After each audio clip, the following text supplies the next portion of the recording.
All right. I am going to finish up the night with our final story of Around the Roundtable tonight. I read an article this week that how about a once very popular first person shooter, free to play, the first Transcendent, after only 7 months, has lost 96% of its live service player base. And I was curious to talk with the guys tonight as to why this might have happened, but more importantly, is this a grim reminder of what's on the line for the new year of Destiny 2 content, codename Frontiers? And what is it going to take to keep Destiny 2 from the same fate as the first Transcendent? And I know I have a little trepidation with this topic, and I realize that it could go off the rails, but what better way to conclude the show, right? Am I right? Anyway, we all know when first Transcendent came out, it was kind of a free-to-play Destiny-like game. And from what I'm hearing from the community is that first Descendant or the first what's the name of the game again? The first Descendant. First Descendant. I'm sorry, the first, the first Descendant, right? Yeah. I think you said Transcendant. Oh, I did write Transcendent in my script. Oops. It was probably. I just wanted to make sure. It was probably late last night when I wrote this, but anyway. No worries. 96%, man. I mean, but here's the thing. This reminds me of that other Destiny killer. What was that one game that was third person that you could fly in the air like a guardian, but immediately when people realized you ran out of stuff to play on it, it just died. What was that game a long time ago? That's how bad it is. We don't remember the name of it. Anthem. This reminds me of Anthem. It was real excited. I remember Astacross playing the first Transcendent. No, damn it. The first Descendant. And I remember they were saying, oh, it's fun to play. There's bosses and you can go around and I'm thinking, did the jiggly physics of half naked women, did you just get old? Did the novelty wear off? I mean, I remember gamers and even Destiny content creators celebrating how awesome this game was and how you could grind to unlock all the cosmetics. So I'm a little confused how this isn't such a great game to play anymore. And it's nearly dead, to be honest. Also got some feedback from our Destiny community that tried to play Warframe. And like me, it just didn't feel the same as a Destiny game. I won't single anybody out, but I kind of agreed with them because I tried to get back into Warframe and it just feels different. It just feels different. So with that magic quote feel of Destiny, is that going to be enough to keep players engaged enough? I mean, think about it. We're in year 11 now of Destiny, of the Destiny franchise. I'm just curious, is that what you guys, lack of content, I think, is probably what killed that game. And I think what they thought, maybe because it's free to play, that the boobies and the skin clad female characters that run around and the jiggle physics and all that stuff, maybe it was just a fad and just came and went. I think I know some reasons. I don't know if Deadpool wants to go first or not, but I definitely think I know some reasons. You could go, Kingsley. You could go. Okay, sure. First of all, it wasn't as bad as Anthem. Anthem died out way quicker than First Descendant. But I played it too. The main thing, I did some research on this. I forgot this was the topic, but I did it a few days ago. People did play this game a lot, but attention spans are a lot shorter these days for a lot of people. Not everyone plays just one game, Todd. A lot of people like to try different games. I can see that. And what happened, the biggest thing with this game wasn't so much that they didn't like it. It's just that they grinded through it so fast, so many hours, you'd be surprised. And they didn't come out with more content. Yeah. That's the research I was doing. Yeah. And then to answer your question on Frontiers, yes, I am still concerned. I think Frontiers is going to be really great, but I still expect a month-ish or so after. Who knows what's going to happen? Yeah. Look at the turnout for Heresy. It was really good. That just goes to show if Destiny produces some good content, then people will show up to play it. What do you think, Deadpool? I think, so the First Descendant, I have a friend that actually plays it. He burned through the game really quick and he said that he just put it down. He's like, he just no sense of him playing it. He plays Call of Duty more now than he did. Yeah. He said it just seemed, he said it was a wow factor in the beginning and then he said it just dropped down for him, and I was like, I didn't even play. I downloaded it, but I never even got a chance to play it because I was like, I'm too more focused on Destiny and Warframe because I do play Warframe from time to time every once in a while, but and Warframe has a good amount of content, right? It has a ton of Warframe content. has a ton, but, and it is a free to play game.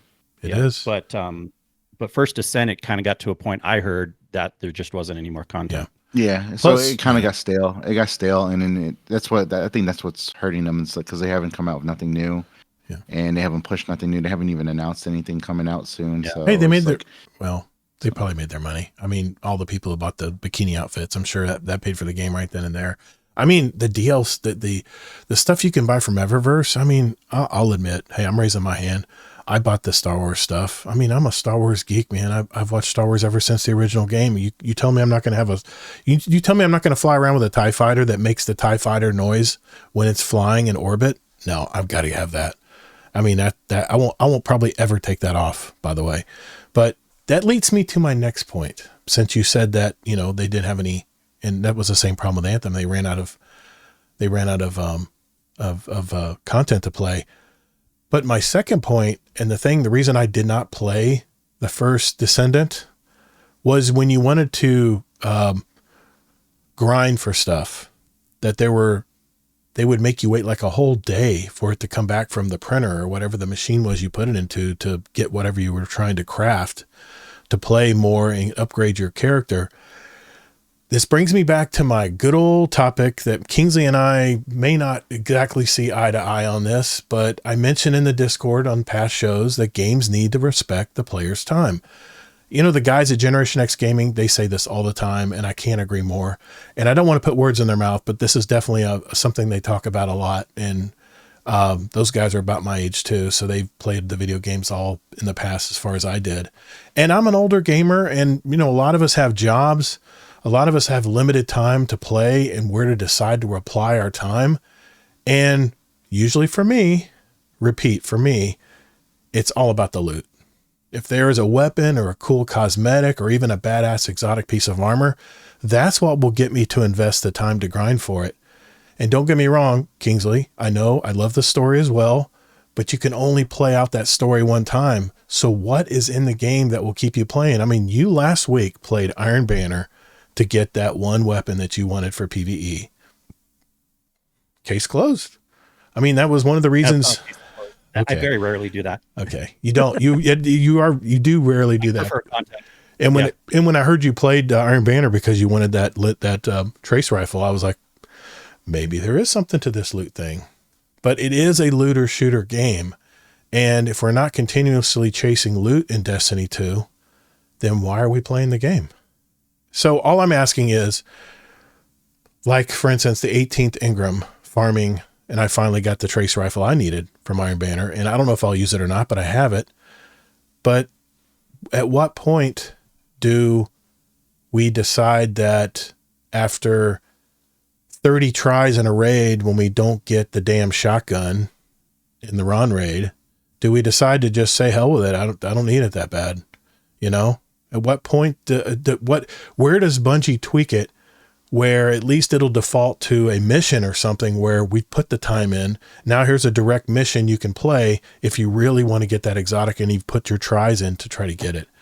That's where I think Bungie goes wrong a lot of times. And I have a third point, but I want to let you guys comment. Well, this is funny because, again, the people did grind and get all those weapons tons and tons of time in First Descendant. They didn't leave because of that. They liked the grinding. They left again because there wasn't more content.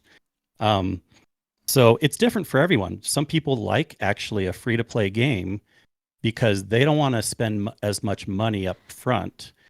And they have, there's kind of these things in our life where when you're young, you have less money and more time. When you're older, you have more money and less time. So in different age groups and in different personalities, there's different ways to value your time. So we can't make a general statement for everyone.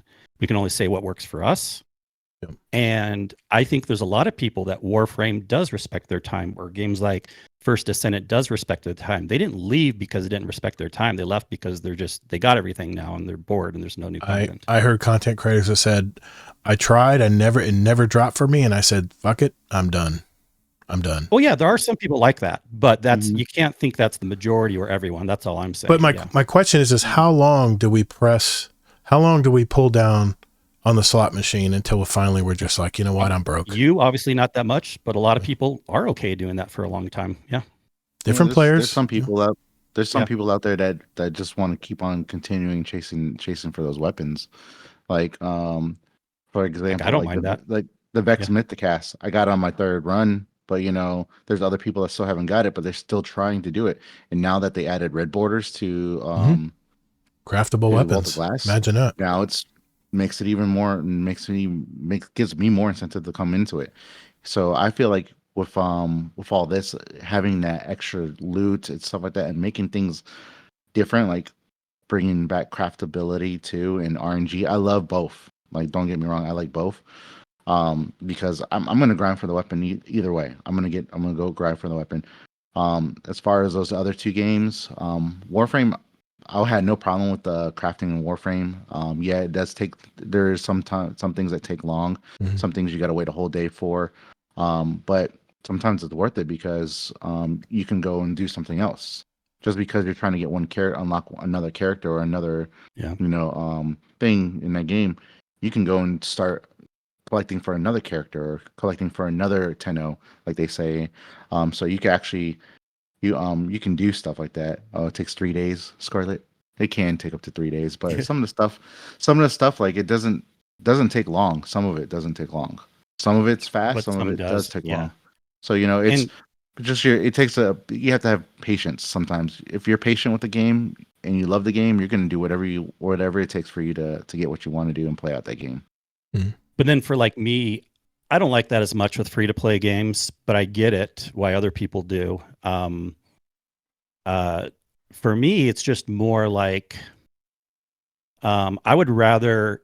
It's not so much the patience of getting something on an RNG drop, but I would rather just do an activity over and over, eventually get the RNG drop, rather than waiting to craft something, having to wait a day or whatever, where I can't be doing another chance right now. I don't want to be waiting time-wise. I want to be waiting activity-wise, doing another activity.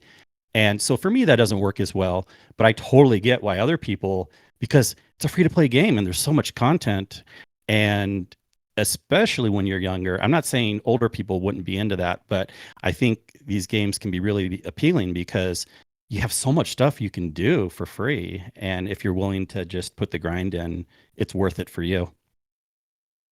All right. I'm going to say it again. I know that Bungie's walking back its stance on crafting seasonal weapons and doing things a bit differently by showering us with more loot, like you said, in the Nether, on the Dreadnought, but getting more chances for that role you're looking for. Will that work in the future, or does Bungie need to continue to offer crafting? Because here's the thing. I've got some really good roles from the Nether, and I'm like, great, got it, put it in my vault. When I'm ready to use it, I'll grab it. But what happens when Bungie decides to switch up the sandbox and all of a sudden that weapon's garbage? That's the only reason really why I really think they should allow crafting with everything in the game. Whatever we want to decide to grind for to get. I mean, if red bars are really tough to get, I mean, one article was stating this week that why do they still have harmonic balancers in the season pass when they don't have seasonal craftable weapons anymore? Because there's weapons I still don't have all the frames for that I want to craft, and I've been saving those up. I've been hoarding those things, just deciding what I want to get. There's a lot of raid weapons that I still want to craft as well, especially from Deepstone Crypt. And of course, now we have the Vault of Glass weapons that are craftable, and that's driving a lot of traffic there. But can you imagine if tomorrow or next week, they say, listen, guys, we got a big surprise. We've been talking about this big quality of life change coming up. And starting tomorrow at reset, everything in the game is craftable. Do you not believe that would create so much more content instantly in the game? And how many people would drive to get those weapons and get those frames, and then not only get the frames to be able to craft it, and then have to level the weapon up so they can have all the variety of enhanced perks and stuff that they want to add later. Wouldn't that create like instant, to me, there's definitely for some people. Yeah. Yeah, I agree for some people, because there's some people Not that I everyone. know that Yeah. there's some people I play with in my clan that hate the craft. They hate crafting weapons. I They don't rather understand why. do RNG. They rather get the the RNG drops. And then I got other people in my clan that like crafting, and they're like, "Oh, let me go craft this." And it's but you got to remember is everybody's perspective is a little bit different on how Exactly. they like to Yeah. play the game. And that's okay to be different, but you can't think that your idea should be the way for everyone. It's like, just Well, because I think it's right, everyone thinks that way. well, But here's the thing, Kingsley. If they brought back crafting, guess what? You're still going to have drop random weapons, RNG, and they may not have still red, random. and they may not have. And guess what? Another part of RNG is getting that red bar. And to me, when I get a red bar weapon, I'm like, oh, let's hang on to this one. Let's go ahead and strip this this weapon frame off, because that means I have 4 more I got to find so I can finally unlock and craft this weapon. And I've mentioned it in several shows ago, and I don't want to be the one that beats the drum all the time. I wish I could get off this topic. you do. I still do. I know. It's probably going to drive. You do. Kingsley will probably have enough one day and just drop his mic and say, I'm out of here. But I never will. but my point is why can't we have both? Why can't we have, for people who want to grind out the frames, have the craftability? And when the sandbox changes, whether it's in the Nether or whether it's in Crucible or whatever, or this new event that they're going to talk about next week for Act 2, if they decide to, and they always do changes mid-season for all the weapons and a lot of the perks on the armor and stuff, it just makes sense to me. It's such low-hanging fruit, man. It really is. And then guess what it does? As an ancillary benefit, you're alleviating all of that vault space. Right now that I have 5 of these random drop weapons with all kinds of different roles, depending on how I want to use it. And if, just in case, the sandbox decides that perk is going to be God tier next season. That's what holds me back on that. And I'm just saying, why can't we have both? I mean, we have in the raid. Well, you did answer that kind of. Yeah, well, in the raids, they're making raid weapons craftable, and that's one way to drive people to go back and play the old raids. And that was great. It's a great thing they did that. I think I'm sure they were really thoughtful on it. They are still doing both. I know, not the way you want. I fully admit that, but you just have to wait to do the craft. They said that in future seasons, the weapons that were RNG only will then eventually be craftable. I feel like, I get it. You can't make everyone happy. And this is not like this idea is better. I'm just saying, I feel like it's what I prefer, but I'm not saying it's better. It's only better for me. But I feel like Bungie was probably thoughtful about it. It's not like they just, we're just going to throw shit at the wall. Like, if they were just throwing shit at the wall, then they probably would have gone purely one way or the other. But the fact that they actually thought it through, and you're like, okay, the game started as a RNG looter shooter. That's its base mentality.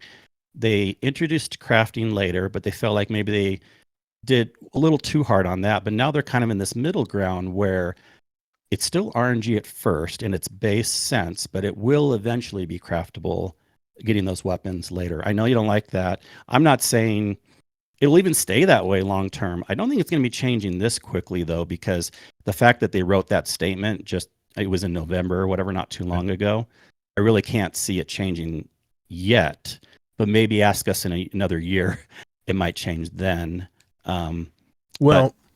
So you can't say they don't have both. They just don't have both as quickly as you want. The crafting comes later.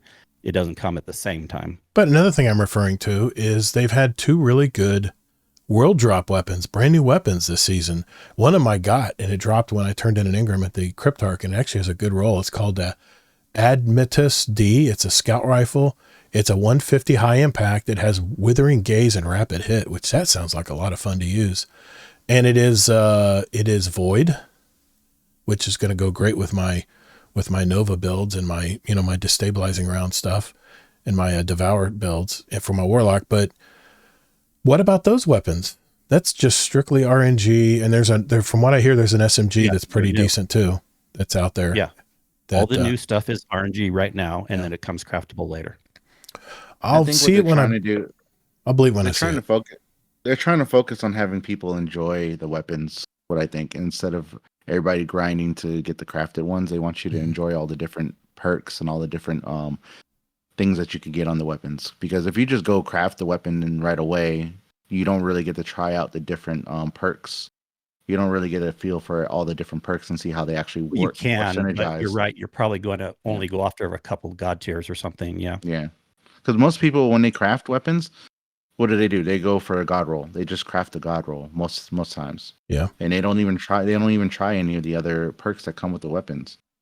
So I think that's why they're trying to limit it to that, so that way you can actually try all the different perks. I thought about that before. That's interesting. Yeah. I mean, like, if you think about it, yeah, you have like weapons are always upgrading, like especially when they rebring like the nightfall weapons. Mm-hmm. They always changing something in the nightfall weapon. Yeah. Like we just talked about Paladron, how they switched to Arc. Arc, yeah. You know, it was void. It was a void. Mm-hmm. A lot of weapons used to be different perks, like the Aikilo's hand cannon. You could change that. You could change it to solar. You could change it to arc. You could change. I still have one of each. And when they change it now, it's void. It's straight void. So, but I think what it is they're trying to get you to feel the different perks and stuff like that before they actually allow you to. Hey, now you can go create your own god roll. Like, okay, yeah, crafting. We will eventually let you craft the weapon, but we want you to try all this versus everybody just getting all the frames and then making the god roll. And there's precedents, like in raids, the old raids that admittedly may not be around anymore, but it used to be you could only get those weapons by RNG drops in the raids. But now things like Anarchy and things like that, you can eventually get them other ways. Mm-hmm. So it's not like they haven't done that already in the past with like, there's only certain ways to get things at first, but then they make it easier later on. You know, Trials, there was only one way to go to the lighthouse at first, but now it's easier. That's a prime example of respecting the player's time. I've used that. Yep. I think there's so many different viewpoints on this topic. We could talk about this topic. And like I said, I mentioned I would keep it on the rails. I did have a few questions for you guys though, regarding Frontiers coming up. I mean, because this is supposedly the new saga coming up, right? We're kind of in a holding pattern right now, just kind of a prologue. We're kind of just going through the motions. You know, they're creating some fun activities. The Nether is a lot of fun. I've run it several times with Sen and Kingsley, and I've had a lot of fun playing it. I have. We should do an expert sometime. It's not that hard. It's a lot of fun. I will. And you get twice the loot. And one thing it's definitely with the craftable weapons in Vogue and the other raids as well. I've gotten the itch to raid again. And I want to start, what I'm thinking about doing is I want to start having like a weekly raid. And I know there's some people in our Discord that run raids every week with groups, bringing new people in and running stuff. And that's fantastic. And shout out to all those people, great Sherpas and stuff. I've been doing less Sherping these days, but I'm glad there's so many people in the Discord that love raiding still and doing all that. But I'm getting that itch again to start jumping into a raid. Now, when I say jump into a raid, I'm not talking about spending 3.5 hours helping 5 people get through a raid. I just don't have the time to do that anymore. But what we're thinking about doing is having like a dedicated raid team or a raid team of people who definitely know and run the raids and can get through things, and maybe bringing in maybe 1, possibly 2 at the most, of someone who has never run the raid before that wants to run through it. And we did that with, was it Barrel Barley couple weeks ago on the Vault of Glass? That was a lot of fun. We ran through it quick. We all 5 of us knew what we were doing, but we left enough space for Barrel Barley to enjoy himself, and Allocate and Ronan and what's it, HD Tech? HD, was he in there too? We had a lot of great members in there that all took turns explaining all of the parts of the raid, and I thought that was a lot of fun. But the days of unless it's like a day 1 raid, the days of running into raids and spending 3 hours in there, I just can't do that anymore. But I'm really getting the itch to get more of a dedicated team together. And I think we've been kind of working on it on the back end. We're not there yet, but to possibly. Now that they do have the craftable weapons, I'm glad for you. And let's get you in the raid and get you all those weapons that you want. Still to this day, it's a hard number 1, number 2, but I love the Garden of Salvation raids. They sound good. They may not be the meta, but they look fantastic. I like the Vex architecture on those weapons, the glows underneath them. But the second one would be, there's a lot of Deepstone Crypt weapons that I want. I want to craft the hand cannon. That's the only hand cannon I really like to use because the sight is beautiful on it. Also the scout rifle, machine gun. Yes, all of them pretty much are good, but yeah. I mean, there's so many. My main weapon from Vault of Glass I'm going to be chasing is going to be Fatebringer. I love Fatebringer. Yeah. That was one of my favorite hand cannons. Yeah.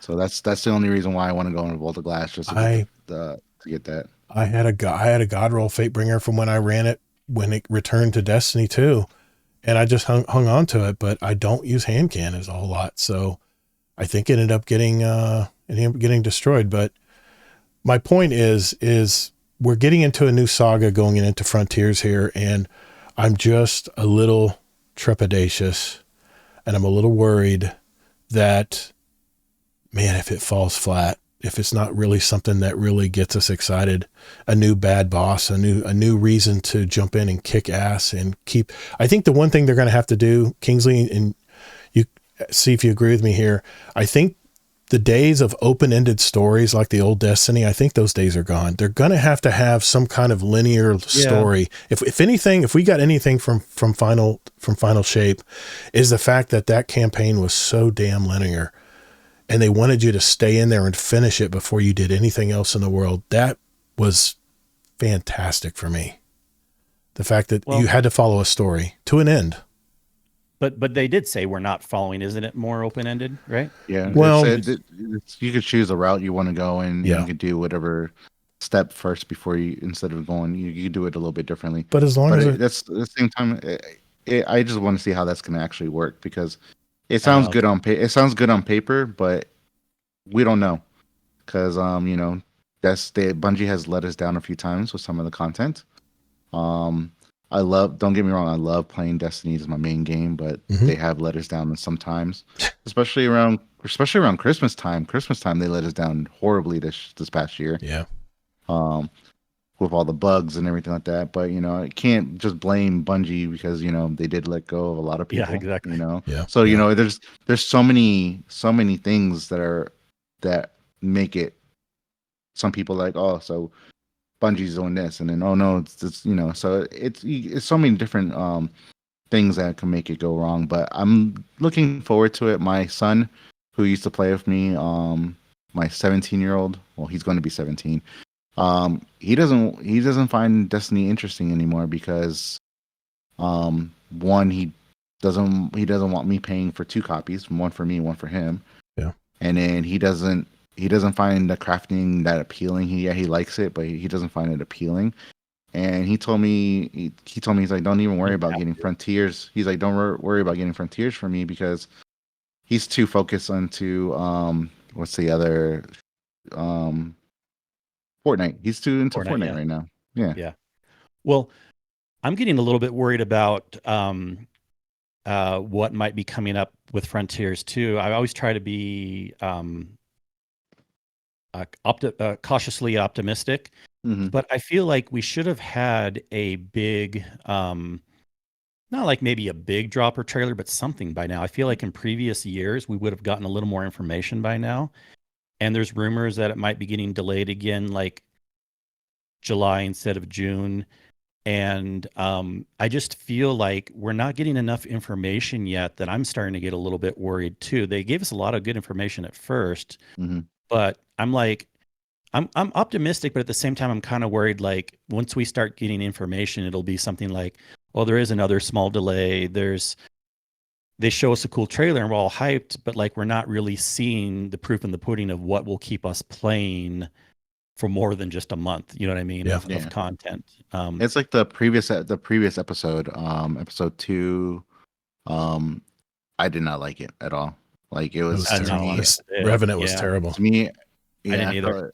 I felt it was boring. I hardly ever did. I didn't do any of the activity stuff. But, I did the activity stuff here and there, but once I got everything done for it, I was like, But they need to come out with another banger. They need to let the chains off. Let them do what they do best. Because I've been around since D1, first day, and there was a lot of good things that they did as they progressed. And then when Destiny 2 came out, they did some good things, but then like it just felt like some things were being held back, and and then all of a sudden they came out with some good content, and then next thing you know, they're like, okay, let's hold back, and it's like just let the floodgates open. Like, you're not gonna hurt us. Like, there's people still gonna want to play your game, but I feel like there's too many buts, but this, but that, but this, So I think a lot of that, I'm looking.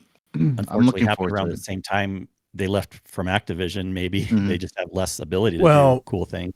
It's one thing that is a constant within Bungie is how the top management has changed their minds so many times on where to go with the story. I mean, you guys have read the book, the Pixels book. They talked about how Destiny had to be scrapped and they had to come out with a whole new storyline because the first one they just didn't like. There was a lot of turmoil within Bungie when it came to that, but Bungie was by themselves. They're an independent company. But here's the thing. I think, they talk about the portal system. I'm really curious about what that is. The fact that you can get quick in and out rewarding activities, something you can do like jumping in before work, before heading out in the morning. The solo ops or whatever. Yeah, I'm looking forward to what that's going to be more in detail. And they haven't had a developer blog in a while. They were producing them for a while there, and then all of a sudden they just kind of tapered off. Yeah, that's kind of what I was saying. I don't know if you heard when you had to step away, but I had to let my daughter in the house. Sorry. I feel like, why haven't we gotten more info yet? We should have, any other year, we should have gotten some more info by now. And I'm getting a little worried. Like, it's either a delay or when we do get info, they can always make cool trailers, but when we see the proof in the pudding, it won't actually be anything really maybe that different. And maybe it'll be a really cool story and everything, but even with how cool Final Shape was, what did that last the majority of people? Only 2 months at most, and then there was a big drop off, To be fair, it was an ending. So anytime you end a 10-year saga, of course, people are going to say, well, that's a good time to just bow out and go play something else for a change. But because there was nothing after it. I really missed the mark on that. I thought that was going to be their moment to get people to continue in. Boy, I hit that one wrong. I fell short on that prediction. But I think this is what Bungie's got to do going into Frontiers. We need another Cade 6 moment. We need another moment that's going to shock us and jolt us out of our seat and get us pissed off. And there needs to be a new baddie that's going to be worth chasing and trying to get rid of. I think they're cooking something up because I hope so, with the whole Eris Morn thing. I think they're trying to cook something up and trying to get us more engaged. But they need to make sure that they do this good. Because the first act or the first episode with Lashmi, she disappeared. I was like, oh, really? I did this exotic mission this many times and she just gets away. But does and then? But to be honest, even if she didn't disappear, was there enough content to really keep us engaged? Do we really care enough about Eris Morn if she died? I mean, she's a pivotal character. Don't get me wrong, but she's not really beloved. I mean, there's people going to email me now, but no. But it is affecting us plus character or us people that love the character. Of, yeah, that's true. What Drifter, if like everybody loves Drifter and they're feeling his pain and everything like that. Mm-hmm. I understand. That's pulling those people in. I understand. It's just like a better story, regardless. Yeah. But what if go ahead. Well, I was just gonna say, what if something happens to Ikora or Zavala or Crow? Anything can happen to him. I don't care. But you know what I'm saying? A major character that we've been following the entire time, someone on the same level as Cade 6. I don't know. I just think they're going to have to shake us. They're going to have to shake us somehow with like that Forsaken moment when we realize that things are never going to be the same. I think we got to have a boss that's going to be formidable enough. I don't know how they're going to follow up from the Witness. Maybe they keep talking about the Winnower and the Gardener. Maybe there's something yet we haven't seen there as far as that lore. But I mean, here's the thing. As a community, we are voracious when devouring content that Destiny and Bungie puts out. Can they keep up?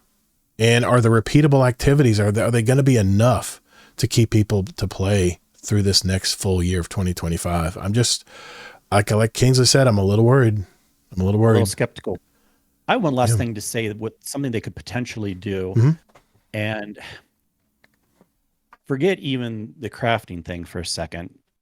In your perfect world, crafting can come back, sure. But like there has to be reasons for us to keep coming back, because even if you were to craft every weapon, think about this, because this goes back to the discussion with Avowed. But again, I don't think they can do this in the current system because it would break all the previous stuff. That's why I keep thinking a new game needs to be made. But imagine in Frontiers, I don't think they can do this, but imagine if we could combine classes however we want, part Hunter, part Titan, part Warlock. And to do it, it's not a quick thing. You have to keep coming back to combine it. You have to keep doing this. You have to keep doing that. That'd be neat. We would be so excited because we could have a perfect Hunter Warlock combo. And if there was a reason for us to keep coming back to get that perfect combo, something that would keep us engaged for months. And it's always getting just a little bit better. It can't be one of these things where one day gets like 2000% better because then, oh, we got it, we're done, right? But something like that could keep me coming back. What potentially, Spinful theory I had on. What if they made a fourth character where you can slowly build it, like you say, Kingsley? You can start taking traits and start picking and choosing traits from the other characters that you like. But don't let that fourth character play the old content, maybe? I don't know. Because I feel like it would break the game, because it would be too powerful, but maybe not. Maybe, what they would see, this is where it comes into, they're not going to go full into it. Like what Deadpool says, if they want it to work with the old content, they're not going to let you pick any combination. They're going to do like the class items where only or prismatic, you'll be picking. They don't want to break the game. Certain things to combine. So that's why, again, if you could make a new game or start from scratch, or don't worry about the old content with the new stuff, let us do anything then. Like, the sky's the limit, and then we're gonna have. I think they're also limited too, because we still have old consoles. Well, yeah, I know. They're gonna have to kick those to the curb at some point. No offense to our PS4 and Xbox Ones out there, but it's time. And even when they do, it'll take some time to develop, so little things will be good for the new system. And we're so behind on these things of like. And why they should have kicked the curb a while ago, and why they should have made a new game a while ago. I blame the pandemic. I think the pandemic has something to do with that. I really do. I think that put a wrench in their schedule. The fact that PS5s and Xbox Series X's were so scarce, we had the chip shortage. Remember? But they were only scarce to what? Like, let's say 1 or 2, and it's still Bungie's at 5 now, 2025, and they still hadn't. They still haven't. You could go to made Best Buy.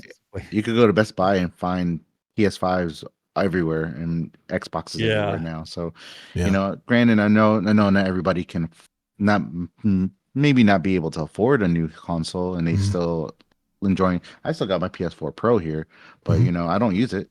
I use the PS5 more than anything. I don't trade mine in. I keep them.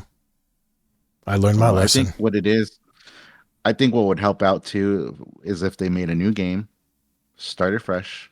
And also let go. Sorry to say it, but let go of the old consoles. Start utilizing PS5 and the new Xbox. Game, I think obviously would get rid of. Yeah, I can't believe I'm going to say this, but Hazel used to say it all the time. It's not going to happen, man. There's not going to be a new game. Happen? It's not going to be a new game. Oh well, we know that. Yeah, we know that. But if they wanted it to, if we wanted a better world, they should have. Here's I mean, like I said. I think, in my opinion, when they had the chip shortage in 2020, I think that really threw a wrench in a lot of schedules as far as releasing and developing products for the better consoles. I don't know. Time will tell on that. I think they're going to have to make a tough announcement sooner or later. They're going to have to kick those consoles. Think about it. If we want to have it's not tough anymore. I know, but people would be accepting. I think so. Except for what, 2 people in our community? How long has it been? PS5? Yeah, how long has it been now? And most of us have the disposable income to get a console. And it's not all of us. I realize there's some young people out there that are just getting along in life and can't afford $500. I get it. But I think even they would be accepting that it's march of progress. It could be sad for them, but no one could really, I feel like, say like it was a bad decision for if they go next gen only. And we have PCs now that are getting cheaper and cheaper to build and to buy that can play a lot of the high end games at high levels at high quality. So I don't know. We'll have to just to see on that, but I don't know. We'll have to just see how that turns out. But that's kind of the crux of the summation of my topic tonight is because I read that story about the first Descendant that it dropped off so abruptly, even though it was free to play, which just goes to show free to play isn't always the best method, that I worry for Frontier and for those reasons we just talked about. So I think you guys answered the questions admirably. Thank you for that. It was a great discussion, guys. Great discussion.